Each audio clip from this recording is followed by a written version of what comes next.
સુરત શહેરના પાલ અને અડાજણ પોલીસ સ્ટેશનમાં નોંધાયેલ વાહન ચોરીના અનડિટેક્ટ ગુનાઓના ભેદ ઉકેલી એક ઇસમને ચોરીના 2 મોપેડ સાથે ઝડપી પાડતી સુરત શહેર એસઓજી પોલીસ. સુરત પોલીસ કમિશનરના આદેશ મુજબ સમગ્ર સુરત શહેરમાં વણશોધાયેલા ગુનાઓ તેમજ નાસ્તા ફરતા આરોપીઓને શોધી કાઢવા માટે સૂચના આપેલ હતી.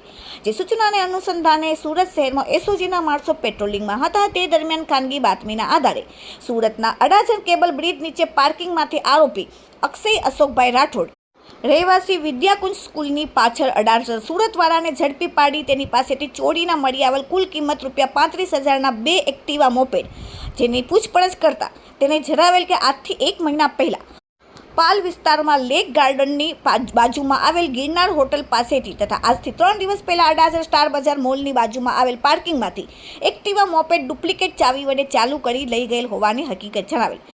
એસઓજી પોલીસે આરોપીને અડાજણ પોલીસ સ્ટેશનમાં સોંપીને આગળની કાર્યવાહી શરૂ કરી.